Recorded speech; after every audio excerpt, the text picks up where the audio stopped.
right. Right. Comfy? Absolutely. My grandmother had a chair like this. It was blue though, but as soon as I walked in, I saw her. Oh, Yeah. Grandma's here. She's here in the doll. That's right. Hey everybody, welcome to the A-List. I'm here talking with a local actor to the Okanagan, Miss Janet Anderson. How you doing? I'm doing well. Yeah, thank you for having me. Oh, well, thanks for coming. I see you've got a broken arm. Yes. Is there a story? It's not too exciting, actually, sadly. I've been told I should be embellishing because it would make it more fun. But I was just walking the dog and, they had plowed the roads. You know how they plow them, but they don't put any sand on or anything, so they're all slick. And so we were just walking, and the next second I was lying on the road. No. Yeah, so it was just, one of those things that... Did you know that you had broken your arm right away? The second I did it. Oh, no. And so, I'm sure it was painful? Very. Yeah, I've never broken my arm, and I don't want to. It was, it's a very weird sensation, not just pain, but it, feels like you're flopping, right? Yeah. And of course you're not, because your skin and muscles and stuff are keeping it, And so you're by yourself at this point? Well, just with the dog, yeah. And she knew something was wrong, she started barking and running around. No way. But yeah, I thought I was going to pass out, be sick, and luckily I was close to home, pretty close. So yeah? I made it back. So you went back home, dropped your dog off. Well, I went back home, I went in, I got an ice pack, sat on my couch, cried, was very annoyed, and took about half an hour to accept my reality because it was going to ruin everything, that was going on, right? Yeah, and then I called my son. And were you in a show at this point? No. Okay. Yeah. But I had 6 auditions 2 days later, film auditions. So. Wow. Yeah, so I had to do that, so I've been doing them with this thing on. This is my second cast. The first, it was bright pink, and then they wanted to x-ray it 2 weeks after, so then they put this one on me, which is removable. Yeah. I don't feel as secure, in it, but it's a lot lighter and easier to use. So. Right. So segue into you're doing film auditions now, and this hasn't always been how you've acted, right? You're more stage? Yeah, certainly throughout my life. I've done way more theater than film. I've dabbled on and off with trying to get into film, and originally I had intended, when I was young, to, I was going to go to theater school and then move to LA and get rich. Weren't we all? How's that working out so far? Just fine, thank you. We're in LA, right? Yeah. No, tell her we're not. No, but so on and off, I have dabbled a bit in film. When I was in theater school, we do the little movies in the in the film department. Right. And then I did have an agent. I got an agent maybe around 2010 or 11 for a couple of years, Jen Hobbs, but she had some health issues, so she had to retire pretty quickly. So so I didn't get another agent for quite a while, and then COVID, and then, back and forth. So, but that being said, yes, I've had a couple of agents the last few years. Now I'm with Jenny with Spotlight, and she's wonderful. When did you sign with Jenny? With Jenny? Yeah. I just started in January with Jenny. Oh, wow. Oh, great. Well, congratulations. So for some folks out there that maybe they don't have an agent or haven't heard of an agent before, or maybe you're looking for an agent, sort of what's been your experience? You said you've had a few different agents.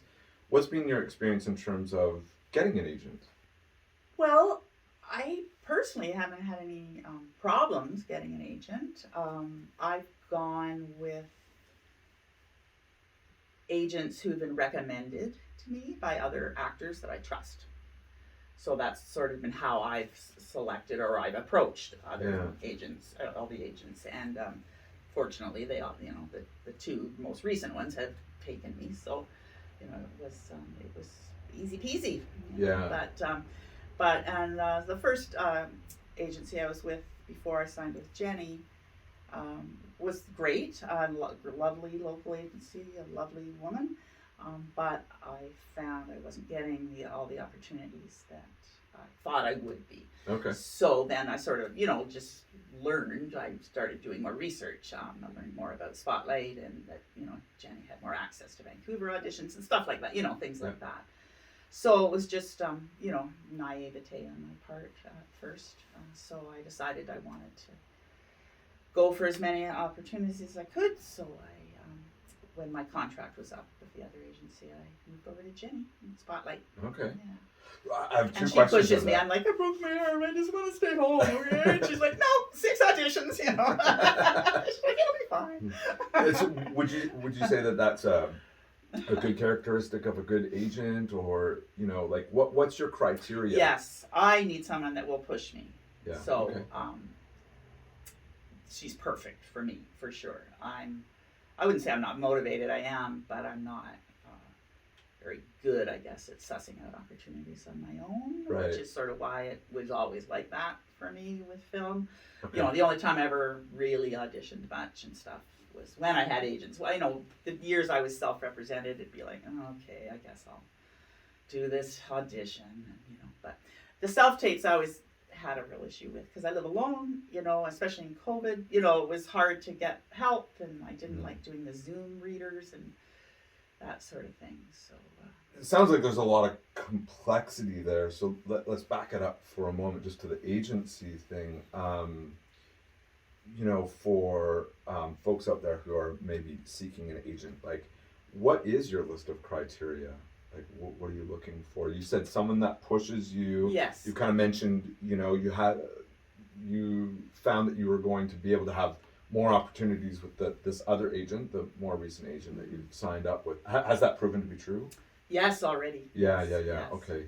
So what do you think it is? Like, what makes the difference? Part of it's access to the auditions themselves, right? Like Right. the different websites that have the auditions, right? Not every agent has access to Actors Access, or what else is it called? Okay, so Breakdown Services. Yes, right. sorry, So yeah. Actors Access is something that you're mentioning that is a tool that actors, professional actors, use in order to seek different opportunities, and it's actually one that you can use to find your own stuff. Absolutely, Breakdown, yeah. Yeah. Absolutely, So Breakdown Services is actually us actors don't have access to it. Breakdown Services is the same app, but it's where the agencies are able to access the roles and the criteria for that. Right. So what you're mentioning is that your new agent has access to access that to when that. not all agencies do. I gotcha. Which when I didn't realize that at first, right? Right, Which right. I don't really know why I would have known that, Yeah, when I was yeah. starting out, right? So. And so I think that's really important to mention because just in what you're saying in terms of opportunity, I know for myself, you want your agent to be able to put you into as many opportunities as possible. And so Breakdown Services would be one of those, yeah? Absolutely, Yeah. an important one, I Right. believe, yes. And time will tell. I'm going to switch gears. I want to ask you a little bit about live theater. So I guess just to start off with, what would you say the differences between live theater and film is? Well, I've done theater my whole life, so I find it easier. But I know other actors that have done, film and video their whole lives and find theater very daunting. So it's just Okay. What do you find basically easier about it? I think just because I'm used to it. I don't know. I just. Is there something about film that you It's- find particularly hard? Yeah, I really struggle at first with film auditions. I felt like I was too big and, too expressive and that kind of thing. And then, over time, I took many workshops and classes, which I'm a huge proponent of training and classes. And I love it, and I will always do it. I think for an actor, it's really important to keep your, hand in there and challenge yourself. But so I got better at it with practice, of course. But then I felt like I was the opposite, that I was just boring. I'm just standing here talking. I'm not expressive, sort of thing. That's how it felt. I mean, it didn't really read that way, but Right, inside, that's how I felt. It was sort of one extreme or the other. So, because of all my years on stage, I learn lines easily, which has definitely been wonderful for those last minute auditions. Other actors ask me how I do it, and I don't know. I just say, well, just do theater for 30 years and you'll be fine, you know. So, I mean, I've seen you do theater. You know what I mean. Yeah. And when you I talk open about my mouth, I just start talking, and it just comes out, right? Yeah. So with memorization of lines, you know, I happen to know a little bit of your resume, but give us an example of something that might be challenging in terms of size of lines. Size of lines? Well, recently, last year, 2022, I did Wit, the play Wit, which is a well-known play. It won the Pulitzer Prize in 1999, and it was made into a film with Emma Thompson, directed by Mike Nichols in 2001. And it's about a professor of 17th century poetry who's undergoing experimental chemotherapy for ovarian cancer. And so the play is about, she's a woman who has lived in her head her entire life. She's a genius, an intellectual genius, but she has no relationship with her body or the outside world, or, you know, she doesn't navigate well at all in real life, that's what we would call it. She lives in her head. She lives in the poems, specifically of the poems of John Donne. And so it's about her having to learn and accept that she is human and her own humanity, and that really in the end all that matters is a connection with other human beings. So that's what the play is about. It's basically a 2-hour monologue with, there's 9 actors in the show, but it's a 2-hour monologue with scenes thrown in, sort of thing. Yeah, it's a fabulous piece. An hour 45. It's so a more one than act 45 play. lines, probably. It's a 1-act play, believe it or not. Like, there's no intermission. But an hour 45 is what ours clocked in at. And you played the role of Vivian. Yeah, that's why I have short hair.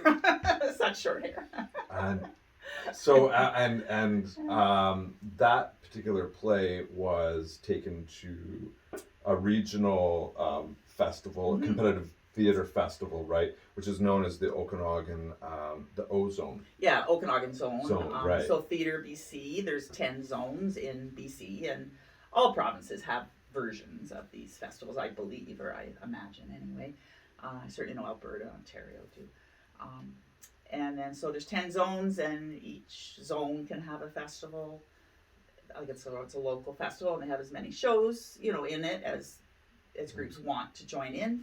And then the winners of those zones go to main stage, so a provincial festival, which is held in July. So we were fortunate enough to win the O Zone, which was in Oliver last year at the Venables Theatre, which was nice. First time I ever performed there. I liked it.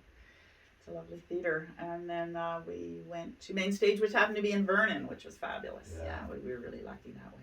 So, and if you're watching and you're not familiar with British Columbia, which is where we're filming right now, we're actually in the Okanagan Valley, which is sort of central south, or west south. We're pretty close to the American border.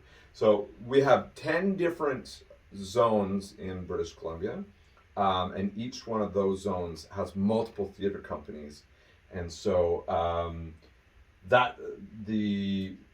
the festivals, the regional festivals, are held before the main stage, which is the provincial one, right? At just different times before July. Yeah, usually in May. Right. That's sort of a couple months before. So you folks won 2022's O Zone. So you won your regional, and then so you went on to main stage, which is they pick different cities. Different regions. I mean, before COVID, it was a city would sign on, or a community would sign on for 2 main stages. Okay. So they agree to do it 2 years in a row. I guess the first year learn about it, and second year just do it without a hitch, sort of thing. So then, but I don't know if it's the same now after COVID. Right. I don't know what they're. Everything's different now. Yeah, so. I don't know anything. I don't even know my name anymore. Right. So then. It went on to, you were saying it's fortunate that it was in Vernon, which is in the Okanagan Valley, where we are right now. Right? Yeah, it's about an hour north of here, right? An hour north of here. Yeah. And so you guys performed there, this 1 hour and 45-minute show. And then how many different clubs, how many different shows Or were? this, so there was only like 5 or 6, I believe. It was Okay. small, you know, it was the first time back since COVID. So a lot of groups, you know, were hesitant. And I think there weren't even that many festivals. Like the zones, not a lot of zones didn't do a festival. Oh, okay. So it's not every year. It's not necessarily that every zone competes. Right, and participates. because of COVID, I think I gotcha. people were, you know, groups were hesitant. Like even, you know, a few groups local to our area didn't bring shows, you know, that typically would, Gotcha. sort of thing. So it was a So there smaller was 5 or festival. 6. Yeah. And then at the end of, so they run it for a week. Mhm. And at the end of it, they have an award show, and they choose. You know, there's several categories. I think there's at least 13 categories. You know, best director, best show, and all of that kind of stuff. So you guys did pretty darn good. I happened to be at main stage 2022 and caught your performance. Very well done. And I think you took home gold, didn't you? You betcha. We Yeah. sure did. So am I correct? Is that 2 years in a row? Actually, yeah, it is. So I was at Which both was main 2019. stages. Yeah, of course, before But COVID, yeah. the show I was in was called Late Company by Jordan Tannehill, one of the best plays I've ever read in my life. It's one of the most proudest works. You saw that too at I main did, stage, yeah, right? I did. That was in Port Alberni. Yeah. Oh my goodness, that was Yeah. a trip. Oh Lord. We won that too. So, you know, I like to say 2 years in a row, but it really wasn't. Well, it is though. It's consecutive in terms of how consecutive, yeah. they held it. So I Right. mean, I should have introduced you as British Columbia's best leading female actress because you have the proof, right? So that's too cool. And congratulations again. Thank you. I want Hard to. work. Have you worked on set? I'm gonna jump back over. Yeah, to film. I have, but not for a long time. I think Sure. around 2014, 2015, when they were making all those nightmare movies here, Okay. you know, Mother's Nightmare, Daughter. Yeah, I was yeah. in a few of those. Was that so? I want to hear Yeah. about your first day ever on a set, on a professional set. Oh, Do you remember? Is it one of those? yeah. So around that time? Well, I mean, I did some extra work when I was really young. But, Okay. I mean, talking in Toronto, like years ago, many, you know, so that doesn't really count. I can barely remember it. But, So the more recent one, Yeah. so not doing extra, you had a part, right? yeah, that's right. Right. Yeah, So you had some lines. I did, yeah. Yeah, So I and- went there, and they were like, "Oh, hello," you know. Had my own little trailer, and So my you little mean the driver, production and was like, yeah. So I was like, oh, I could get used to this. You know? This is all right. You know, are you cold? Do you need anything? You know, the whole like everything you kind of hear about it all is true. They were fantastic. Like everyone was so kind and so you felt caring. pampered. And, Oh, absolutely. I literally could see how it would be easy, you know, to do this. You get used to that kind of treatment. And then at the end of the day, they're like, okay, thanks, you know, get out. Trailer's like, gone. No, wait, Yeah, where's yeah. my driver, you know? Yeah. Yeah, it's like we need to get the, you know, trailer ready for the next actor. And I was like, okay, bye. So It was wonderful. And, you know, I did have some lines. And then when I wasn't being used in the scenes, I watched so I could learn, you know. Yeah. Mm-hmm. Nothing quite like learning just fully immersed. Yeah. Especially when it comes to Yeah, film. There's just so many moving standing in parts, the right? background watching, you know, the Right. lead actors and, you know, back to one. And, you know, it's all those things that Yeah. when you're a novice film actor especially, you know, Right. you just, you know, some of the terminology, you don't even know what it means and things like that. Can you think of a word that you didn't know what it meant, and then Oh. you were surprised to find out, or anything? Can I quiz you? Not the top of my head, but I'll try and think of Do something. you know what a 10-1 is? No. Okay, What's that? that's when someone disappears to the bathroom. They're 10-1. So you just go 10-1 and then they stop. Well, usually you don't announce it like that because everybody knows what it is. You usually go to your first AD and then go, I got a 10-1, and then they communicate with you. Well, that's a good one. But for you me to can know. announce it. I mean, hey, if they're making sure you're cozy and everything, world's your oyster. Well, that's a good one to know. That's an important one to know. It's my favorite. Absolutely, yeah, I can see why. It's like when I was learning French, I needed to learn la toilette. So, have you ever worked with anybody famous? Well, Jennifer Beals. She was in one of those nightmare movies, yeah. Right, right. And I didn't have lines in that one. I was silent on camera for that one. I worked in her office. And so, Did you get an a exchange? little with bit, her yeah. I or- was in several, I was in meetings and stuff. And Yeah. one time she handed me a folder and touched me on the arm. Yeah, that's why you don't watch that arm. That's right. I sighed really That's why you loud. broke And the other arm. they were like, oh, cut back to one. No. Things like that. But as far as, yeah, she's sort of the most famous person here. As a stage manager, I've worked with tons of really famous people. Oh, yeah? Yeah. Well, let's dive into that. But- Do you have? I'm. This is the evil part of me diving in here. Do you have any? Without mentioning names, do you have any sort of horror stories of working No. with anybody? I should clarify. I used to be a stage manager in theater many years ago. And I used to stage manage Robert Kennedy Jr. Used to do these huge fundraisers in Banff, where I lived for many years. I lived in Banff, Alberta for many years. And for his Waterkeeper Alliance, which is a freshwater thing. Like, this is a long time ago we're talking. And so famous movie stars, really rich people, CEOs, blah, blah, blah, would come, and they'd have a weekend, like a ski, they'd race each other in their toboggans and do all these things. So I used to stage manage the galas and silent auctions, which would be rife with A-listers. Wow. And so they were definitely fun to do, but you have to be on it. But nothing, no crazy story. Nothing too bad. Alec Baldwin used to get really drunk, but I love Alec Baldwin. He was like the nicest person probably that I met during Probably those why he times. didn't shoot you. Maybe. And that's why I don't want to say his name, because I kind of feel sorry for him. Because You he just was said I know. No, but well, that's another subject. What the whole Rust Yeah, thing? I What's know. going on there? I feel sorry for him, but he was the most friendly of them all. Oh, really? Yeah. But interesting thing, I was scared of Glenn Close. Just her reputation. She was fine. She was totally fine, but. Reputation, like her Of persona being, on camera? yeah, or- serious yeah. and really, non-smiling and that kind of thing. So I it's mean- like, you want to go tell her mark has changed when she has her speech? And I'm like, I'll do rock, paper, scissors for it. That sort of thing. But she was fine.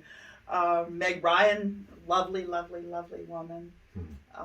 Robin Williams one time, I got to work with Robin Williams, who was the kindest. He was so shy. And I don't know if these stories are out of school, like I shouldn't be talking about this. No, And there's nothing bad or anything. No. But with Robin Williams, he was going to do a set, and during the dinner thing, and we had to not only make sure all the cameras were off, but that they were turned against the wall. So that was probably the main thing of that show that I remember. First, okay, everyone get your cameras to the wall. You don't want to screw up, right? So to make sure 100% that he wasn't filmed. And this was the days before there were no cell phones or anything like that back then. So. It's hard to police now. And hey?